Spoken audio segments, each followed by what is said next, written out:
So guys, in this video we are going to talk about this MSF console, and this is where we use the Metasploit so much because we can use the exploits, auxiliaries and other modules as well. So I need to type this MSF console and the console will start up. It takes some time.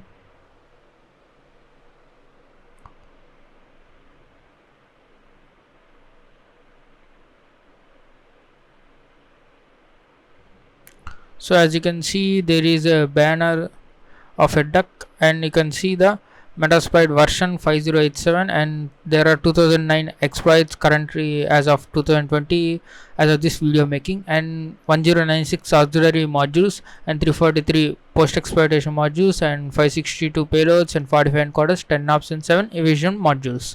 So you can use all of this. First I want to verify whether my database has been connected using db_status, and there you go. We can type the help to see what available commands we can type at this frame console. You can see this is MSF5 greater than. This prompt is asking for Metasploit commands. You can see there are so many commands over here. You can just display the banner, change the color and connect to a host and exit, and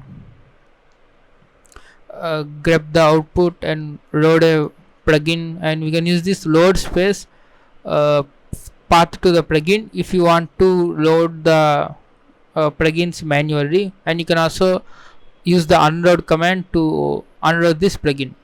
You can save and you can set some variables and so on. You can do almost all the stuff, and this video is going to be the basic, and in the future videos in any other sections, if we use Metasploit, then we will see maximum of these commands. So first command I want to show is banner, which displays the banner when we saw first duck symbol, and that is one banner, and this is one banner, and I love shells, and if we type the banner again, we get the different banner at different time. So these banners are already preloaded. Alright, first we can search through these exploits, payloads and etc.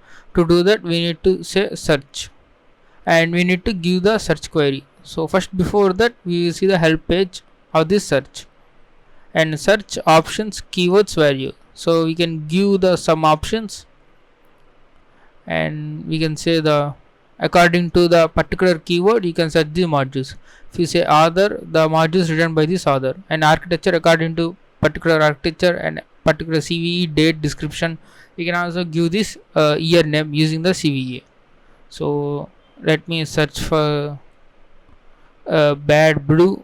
This is a web server, and we can this have some pre exploits, and if you see search bad blue, we got this two exploits: exploit Windows HTTP bad blue X overflow and pass through. So these are ranked great, and description we have got the description here, and you can see the first index is 0 for this overflow and 1 for this pass through. So we can also search for search type is equals to exploit, say bad blue. So it's a similar results because these two are exploits, and we are asked in the exploit category only. So now type, let's say type auxiliary. I don't think it's auxiliary. Let's say scan, or let's say port. So it's auxiliary. So you can see we get all the scanners with the port in it. Okay, let's see, there you go, and we can see port scan. There are so many port scan modules you can use in the this MSF console. You can see SYN scan, TCP scan, XMS scan, etc.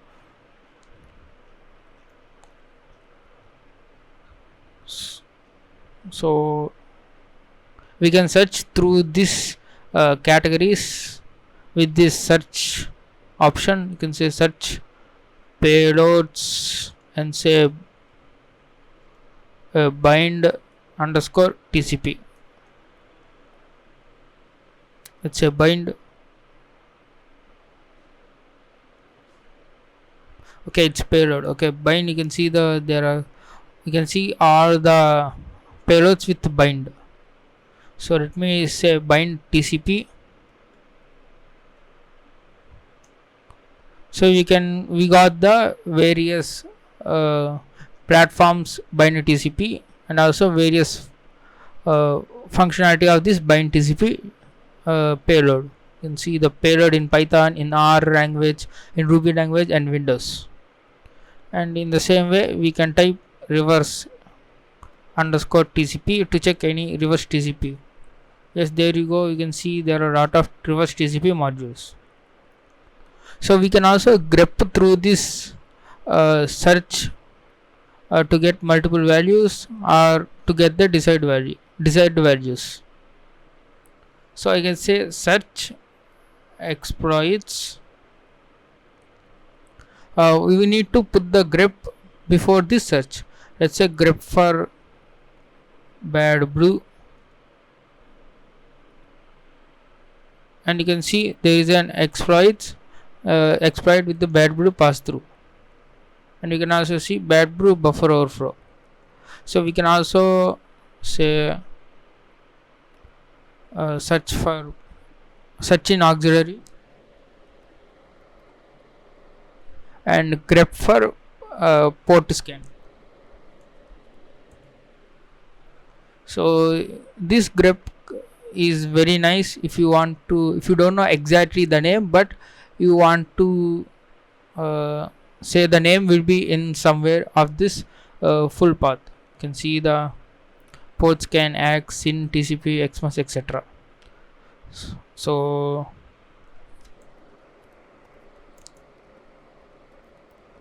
let me search for bad blue, and in order to use this module you need to say use, and you need to mention the number of this module. Let's say 1, and you can also copy this value and you can paste it in here, and if you hit enter, now you can see the prompt change it to exploit and the Windows HTTP bad blue pass through, and it means that we are using this exploit right now. So we can say show options. There are some options for these exploits. We can set these options like remote host and local host, etc.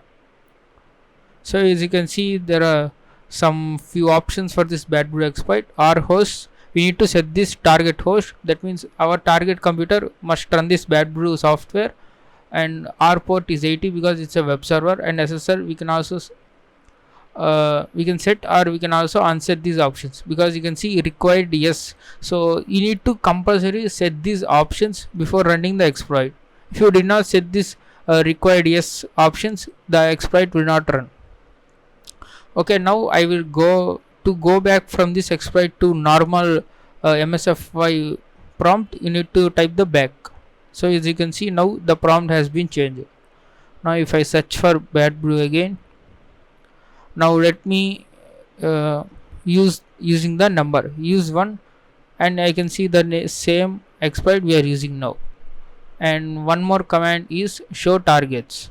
It will show, this exploit will show you the targets which is capable of exploiting those targets. You can see exploit targets, and this exploit can work in these 2 targets, that is bad blue 2.7 universal.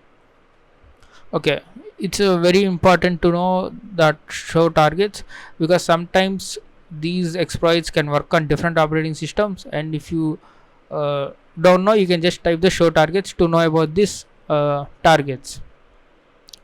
And okay, let me show these options. Show options.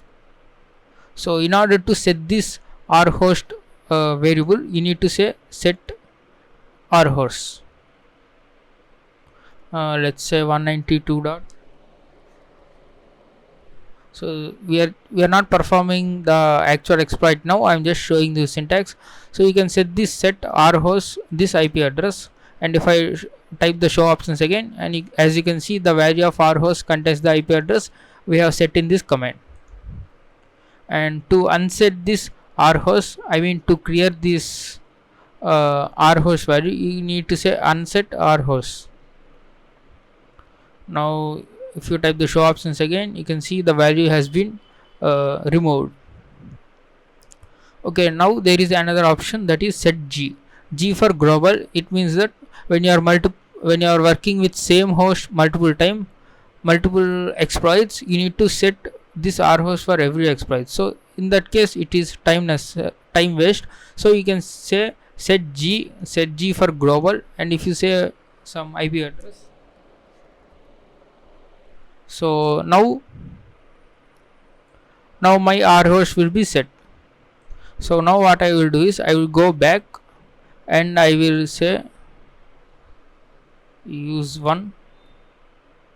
Now if I do the show options again, now my r host is also set. That means we are setting globally the r host value to this IP address. So in any exploit that uses this r host value will have this value of this IP address we have set.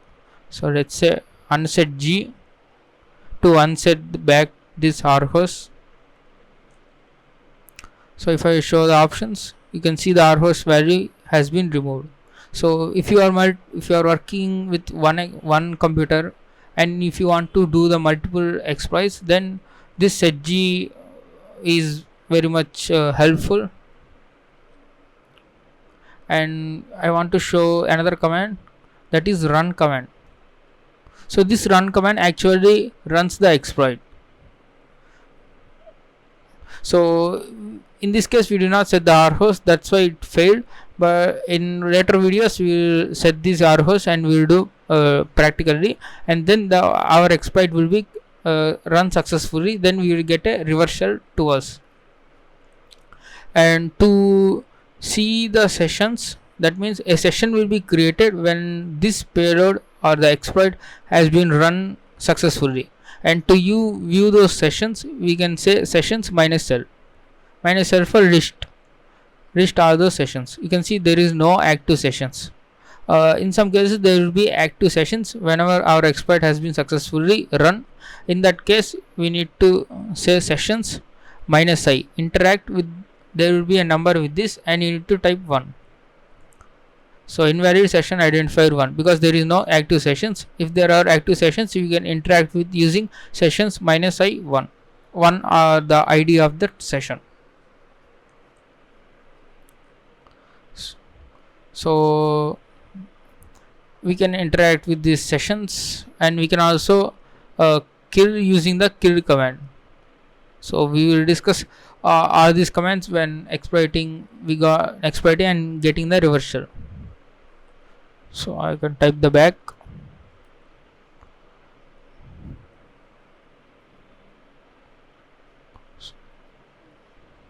So I think that's all about this basics of the MSF console. And also if you can also try these commands that are connected to database. You can see db_nmap. So we can run the nmap command by using the db_nmap, but the difference between that and normal nmap and db_nmap is the results will be automatically stored in this PostgreSQL. And we will come to those commands in the next videos. No need to worry about that. And now we can also create a workspaces, like one workspace for one computer and another workspace for another computer. You can also check the host command to see all the hosts that nmap has been stored in the database. So since we did not scan any computer, we have no host. You can also say once